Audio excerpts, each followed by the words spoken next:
Everyone, welcome back to the channel. आज मैं explain करूंगी एक ongoing supernatural Thai drama Enigma episode 2।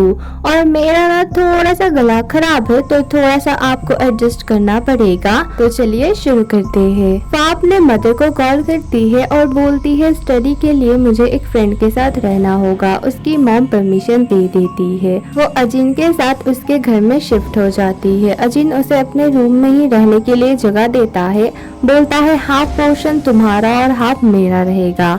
और अजिन के साइड में बहुत सारे रिचुअल्स की चीजें रहती है। वो देख के फा बहुत ही ज्यादा हैरान हो जाती है। अजिन उन दोनों के बीच में एक डोरी के साथ लाइन खींच देता है और बोलता है इस बार तुम भूल के भी मत आना, और हाँ मेरे चीजों को हाथ में भी मत लेना, नहीं तो मुझसे बुरा कोई नहीं होगा। और हाँ कभी भी मुझसे कोई भी क्वेश्चन मत पूछना। वो बोलती है ठीक है। अजिन सो जाता है, लेकिन इतना अजीब सा रूम देख के फा को नींद नहीं आ रही थी। वो बाहर जाने लगती है और देखती है बालकनी में ढेर सारी बुक्स रखी हुई है। वो बहुत ही ज्यादा खुश हो जाती है और बुक्स पढ़ने लगती है। सुबह अजिन ब्रेकफास्ट बनाता है फा के लिए। फिर वो फा को ढूंढने लगता है, वो नहीं मिलती है और वो बहुत ही ज्यादा डर जाता है। फिर वो बैल्कनी में जाके देखता है फा तो बुक पढ़ते पढ़ते वहाँ ही सो गई। फिर वो उसे डरा के उठाता है। फिर दोनों स्कूल के लिए निकलते हैं और फा तो ब्रेकफास्ट करते करते ही जा रही थी। अजिन फा को थोड़े से दूर में ही ड्रॉप करता है और बोलता है तुम यहाँ से चल के जाना। वो बोलती है क्यों? अजिन बोलता है अगर कोई देख लेगा हमें तो गलत समझेगा। अजिन फा को एक नेकलेस दिखाता है और पहनाता है। बोलता है तुम इसे कभी भी मत खोलना, ये तुम्हारे सेफ्टी के लिए है। जब तक ये तुम्हारे पास है वो इविल इंसान तुम्हारा कुछ भी नहीं बिगाड़ पाएगा। दोनों बहुत क्लोज आ जाते हैं और फा बहुत ही ज्यादा डर जाती है। अजिन उसे बोलता है क्या मैं तुम्हें पसंद हूँ? वो बोलती है नहीं। तभी ना 3 लड़कियां आती है और उनकी फोटोज लेने लगती है और फिर वहाँ से भाग जाती है। सारी लड़कियां फा को घेर लेती है और बार बार पूछने लगती है टीचर अजिन के साथ तुम्हारा रिश्ता क्या है? फा बोलती है कुछ भी नहीं। तभी काओ होम बोलती है शायद ऐसे ही ये अपना ग्रेड पर आती है और हमेशा टॉपर बनती है टीचर्स के साथ रिलेशन रख के। तभी वहाँ पे अजिन आता है एक लंच बॉक्स लेके और फिर वो देता है फा को और बोलता है तुमने खाना नहीं खाया था, इसे लंच में खा लेना। सब लोग हैरान हो जाते हैं, फा भी। और फिर अजिन बोलता है तुम अपने अंकल को ऐसे मत सताना। और हाँ लड़कियों मैं आज बताना चाहता हूँ मैं फा का अंकल हूँ। और हाँ प्रिंसिपल नहीं चाहते हैं कि हम हमारा रिलेशन किसी को भी बताए, लेकिन तुम लोगों को पता चल चुका है। तुम लोग प्लीज किसी को मत बताना। और हाँ उसे कभी भी मैं एक्स्ट्रा नंबर नहीं दूंगा तो टेंशन मत लेना। और फा तुम लंच ब्रेक में मुझसे मिलना मेरे ऑफिस में, और तुम्हारे मॉम ने तुम्हें कुछ मैसेज भेजा है, प्लीज चेक कर लेना। फा अपने मॉम का मैसेज चेक करती है। एक वॉइस मैसेज था जिसमें बोला गया है अजिन अंकल तुम्हारे साथ ही रहने वाले हैं, उनको ज्यादा मत सताना और उनकी बात मानना। और ये सुन के फा तो हैरान हो जाती है, लेकिन सारी लड़कियां कंफर्म हो जाती है कि अजिन उसका अंकल है। फा को बहुत ही ज्यादा गुस्सा आता है। वो अजिन के ऑफिस में जाती है और बोलती है तुम्हारी हिम्मत कैसे हुई मेरे मॉम को इन सब के बीच में लाने का? तुमने उनके ऊपर ब्लैक मैजिक क्यों किया? अजिन बोलता है मैंने ब्लैक मैजिक नहीं किया, बस थोड़ा सा हिप्नोटाइज किया था, क्योंकि मैं तो यहाँ से अपना काम करके चला जाऊंगा, लेकिन तुम्हें यहाँ पर ही रहना होगा, लोग तुम्हारे कैरेक्टर पे उंगली उठाएंगे। फा को फिर भी बहुत गुस्सा आ रहा था। वो बार बार बोलती है मेरे पेरेंट्स के ऊपर ना कोई भी बात नहीं आनी चाहिए। अगर तुम्हारे पेरेंट्स के साथ ऐसा कुछ होता तो तुम क्या करते? और अपने पेरेंट्स का नाम सुन के अजिन को बहुत ही ज्यादा गुस्सा आ जाता है।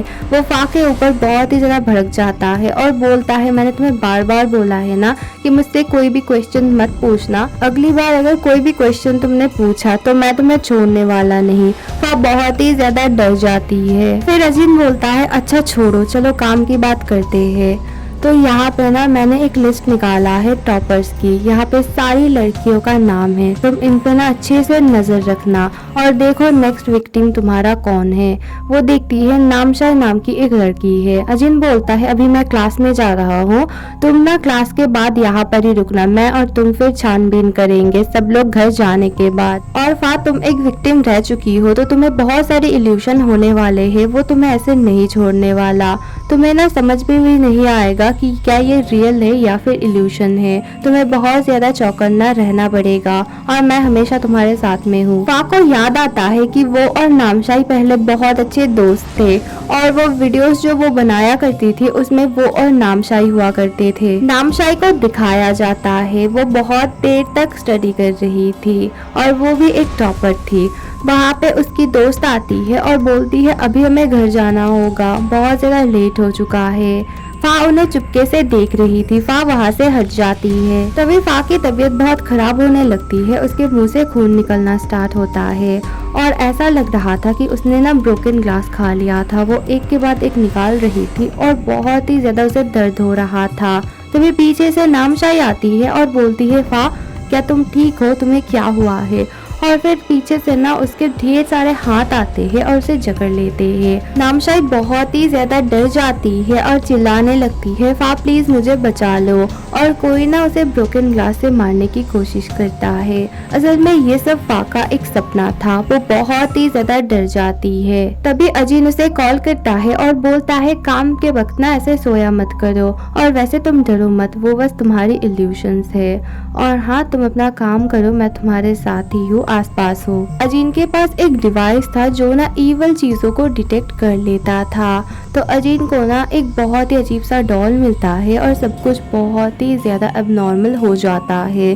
फिर अजीन कुछ करता है, सब कुछ नॉर्मल होता है। आप बहुत सोचने के बाद नामशाई को कॉल करती है और बोलती है कैसी हो। नामशाई बोलती है क्या कुछ काम है। वो बोलती है नहीं। फिर नामशाई बोलती है मुझे पता है, मैं भी टॉपर हूँ ना, इसीलिए तुम्हें मेरी टेंशन हो रही है। तुम टेंशन मत लो, मैं घर में हूँ और एकदम सेफ हूँ। फा थोड़ा सा टेंशन फ्री होती है लेकिन नामशाई ने उसे झूठ बोला था। नामशाई के पीछे से उसकी फ्रेंड्स आती है और बोलती है हम कब तक स्कूल में रहेंगे, चलो जल्दी से घर जाते हैं। फा बोलती है तुमने मुझसे झूठ क्यों बोला। नामशाई बोलती है ऐसे ही, असल में मुझे ना कुछ चिट्ठियाँ वगैरह मिल रही थी तो एक चिट्ठी में लिखा हुआ था कि म्यूजिक रूम में मुझसे मिलो। फा उसे मना करती है, बोलती है प्लीज तुम म्यूजिक रूम में मत जाओ। वो बोलती है नहीं मैं तो जाऊंगी। नामशाई कॉल कट करती है और अंदर जाती है। फा भी भागने लगती है म्यूजिक रूम के तरफ। नामशाई देखती है उस रूम में किसी ने एक डमी को बहुत ही डरावने तरीके से हैंग किया हुआ था। वो देखकर नामशाई बहुत ही ज्यादा डर जाती है। फा उसके पास आती है और उसे संभालने लगती है। अजीन भी उनकी चीखें सुन के उस रूम में आता है। तभी उसके पीछे से एक लड़की भागती है। अजीन उस लड़की को नहीं पकड़ पाता है। फा घर आने के बाद नामशाई से बात करती है और नामशाई बोलती है मैं बहुत ही ज्यादा डर गई हूँ, शायद मैं कुछ दिन स्कूल नहीं जा पाऊंगी। फा बोलती है यही ठीक रहेगा क्योंकि अगली विक्टिम तुम हो, तुम्हें घर पे ही सेफ रहना होगा। फिर वो आके सब कुछ अजीन को बताती है। अजीन बोलता है मैंने इस बार बहुत अच्छा सा प्लान बनाया है। तो मैंने सारे टॉपर्स के लिए ना एक स्पेशल एग्जाम रखा है। वहाँ पे बहुत अच्छे अच्छे टीचर्स भी रहेंगे और हमें तो अच्छे से पता ही है ये जो इंसान है इसे ना टॉपर्स से बहुत ही ज्यादा चिढ़ है। तो सारे टॉपर्स को एक साथ देखने के लिए ये वहाँ पे जरूर आएगा और हम ना वहाँ से ही पता लगाएंगे ये कौन है। एग्जाम स्टार्ट होती है। सारे स्टूडेंट्स आए थे। फा भी एग्जाम दे रही थी। एक ब्रेक होता है। अजीन और फा मिलते हैं। अजीन बोलता है यहाँ पर बस मैंने साइंस स्टूडेंट्स के लिए ही रखा था एग्जाम, लेकिन कोई यहाँ पे आर्ट्स से भी आया है और वो एक्स्ट्रा है क्योंकि स्टूडेंट काउंट में एक स्टूडेंट एक्स्ट्रा यहाँ पे आई है। बेवजह कोई नॉर्मल आर्ट स्टूडेंट साइंस के एग्जाम में नहीं आएगा। मुझे लगता है यही वो इविल इंसान है। हम दोनों को बहुत ही ज्यादा चौकन्ना रहना पड़ेगा। फिर से एग्जाम शुरू होती है। फा के पीछे एक लड़की को दिखाया जाता है। वो बहुत ही ज्यादा डरावनी सी दिख रही थी। फा और अजीन ने उसे नोटिस किया था। दोनों चैटिंग कर रहे थे उसके बारे में। दोनों को लग रहा था कि यही है। इवन उस लड़की ने भी उन दोनों के ऊपर नजर रखा हुआ था। वो लड़की फटाक से अजीन के सामने आ जाती है और अजीन डर जाता है। वो बोलती है मेरी तबीयत थोड़ी सी खराब लग रही है, क्या मैं बाहर जा सकती हूँ। बोल के वो बाहर चली जाती है। फिर फा भी उसके पीछे पीछे भागती है और अजीन भी। अजीन फा को बोलता है तुम ज्यादा उसके पास मत जाना, वो बहुत ही ज्यादा डेंजरस हो सकती है। दोनों अलग अलग उसे ढूंढने लगते हैं। फा वॉशरूम जाती है और उसे ढूंढने लगती है लेकिन वही उसे पकड़ लेती है। फा बहुत जोर से चिल्लाती है। फिर अजीन भी उस तरफ भागने लगता है। अजीन उन दोनों को ढूंढने लगता है। वो लड़की फा को पकड़े हुए थी और बोलती है मैं तुम्हें बचाऊंगी। फिर वो ना अजिन को बहुत ज़ोर से मारने लगती है और उसके ऊपर कुछ छोड़ती है, कुछ स्पेल वगैरह करके। उसे लग रहा था कि अजिन बहुत ही ज़्यादा ईवल है। असल में ये लड़की बुरी नहीं थी। इस लड़की का नाम है इवा। ये असल में अजिन की जूनियर थी मैजिकल वर्ल्ड में। अजिन उसे पहचान जाता है, बोलता है तुम वही बेवकूफ लड़की हो ना जिससे मैजिक ठीक से नहीं होता है। वो बार बार उसे सॉरी बोलती है। अजिन बोलता है अगर फिर से कभी ऐसी कुछ हरकतें की ना तो मैं तुम्हारा ना डिमोशन कर दूंगा। और हाँ इवा, मैं तुम्हें बाद में देख लूंगा। यहाँ पे मैं टीचर हूँ ना तो मुझे ढेर सारा काम करना पड़ता है। अभी मुझे अपने काम में जाना होगा। इवा बार बार उसे रिक्वेस्ट करती है प्लीज मुझे भी आप लोगों के टीम में ले लीजिए। वो बार बार मना करता है। फिर फा बोलती है प्लीज ले लीजिए ना। फिर वो मान जाता है। इवा फा को अजिन के बारे में ढेर सारी बातें बताती है। बोलती है वो बहुत ही ज्यादा पावरफुल है और उसे ना ढेर सारे मैजिक ट्रिक्स आते हैं। एक्चुअली इवा को लगा था कि अजिन ही वही बुरा इंसान है जिसने फा को हिप्नोटाइज करके अपने अंदर लिया हुआ था। इसीलिए फा हमेशा उसके पीछे पीछे घूमती है और फा ही अगली विक्टिम बनने वाली है। इसीलिए उसने सोचा था कि वो फा को बचा लेगी। वो बोलती है मुझे लगा था अजिन एक एनिग्मा है। फा पूछती है ये एनिग्मा क्या होता है। वो हंस के बोलती है तुम्हें ये भी नहीं पता और तुम एक एनिग्मा को पकड़ने आए हो। वो बहुत ही ज्यादा पावरफुल होते हैं। एनिग्मा अपने आइडेंटिटी को छुपा के रखते हैं और वो कुछ भी इल्यूशन दिखा सकते हैं। वो लोगों को फटाक से हवा में उछाल सकते हैं और एक साथ ना जाने कितनों को वो मरवा सकते हैं। इसी बात ये है कि वो लोग ब्लैक मैजिक में ना एकदम महारथी होते हैं। अजीन छानबीन कर रहा था, फिर से उसे वो इविल साइन मिलती है और फिर वो कुछ कैलकुलेट करता है और समझ जाता है जंगल में कुछ होने वाला है। वो जंगल की तरफ भागने लगता है और इवा को ना कुछ होने लगता है और ये देख के फा बहुत ही ज्यादा डर जाती है। एनिग्मा स्कूल में आ चुकी थी। उसने इवा के ऊपर ब्लैक मैजिक किया था और ये एनिग्मा कोई स्कूल स्टूडेंट ही थी। अजिन जंगल में जाके एक पेड़ में बहुत ही अजीब सा कुछ देखता है। सब लोग एग्जाम दे रहे थे। काऊ होम के सामने ना एक पंछी आता है मरा हुआ और वो बहुत ही ज्यादा डर जाती है। वो सामने की तरफ जाने लगती है, तभी उसे ना खून की उल्टी होना स्टार्ट होती है। सिर्फ उसे ही नहीं, आधे से ज्यादा स्टूडेंट्स को खून की उल्टी होना स्टार्ट होती है और स्कूल में ना एकदम भाग दौड़ मच जाती है। अजिन को बहुत ही ज्यादा अजीब लग रहा था आसपास को देख के। तभी स्कूल से अनाउंसमेंट होता है कि क्या चल रहा है। अजीन उसके तरफ जाने की कोशिश करता है लेकिन तभी उसका डिवाइस बजता है और वो सोचता है मुझे यहाँ पर ही रहना होगा। एनिग्मा धीरे धीरे स्कूल में एंटर कर रही थी और सभी स्टूडेंट बाहर की तरफ भाग रहे थे। अजिन के लिए कोई एक मैसेज छोड़ के गया था। लिखा था अजिन क्या तुम एनिग्मा ढूंढ रहे हो, तुम एक नौसिखिया हो। और फिर ना कोई पावर उसे एकदम हवा में उछालती है। इवा और दूसरे स्टूडेंट्स की हालत बहुत ही ज्यादा खराब हो रही थी। इवा को बचाने के लिए फा अपना नेकलेस उसे पहनाती है और इवा को बहुत ही ज्यादा तकलीफ होती है क्योंकि वो एकदम पोजेस्ड थी। फिर वो बेहोश हो जाती है। जब भी वो नेकलेस खोलती है उसके बाद ना फा के साथ होना स्टार्ट हो जाता है और फा को बहुत ही ज्यादा तकलीफ हो रही थी। फिर ना सब कुछ ठीक हो जाता है। एक्चुअली अजीन ने जैसे तैसे करके सब कुछ ठीक किया था।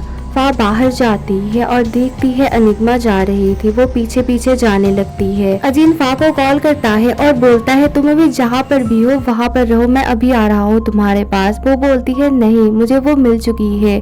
अजीन उसे मना करता है उसके पीछे मत जाओ, वो बहुत ही ज्यादा खतरनाक है और हमें हमारा प्लान चेंज करना पड़ेगा। उसकी विक्टिम और कोई नहीं तुम हो, वो पहले तुम्हें ही लेगा उसके बाद किसी और को। वो बस दिखा रहा था कि वो किसी और के पीछे है, तुम प्लीज उसके पीछे मत जाओ। फा बोलती है नहीं, वो मेरे सामने है, हमने इतनी मेहनत की है इसे पकड़ने के लिए, मुझे इसके पीछे जाना ही होगा। अजीन उसे मना करता है। फिर भी वो रूम में एंटर करती है और रूम में एंटर करते ही ना सब कुछ एकदम चेंज हो जाता है।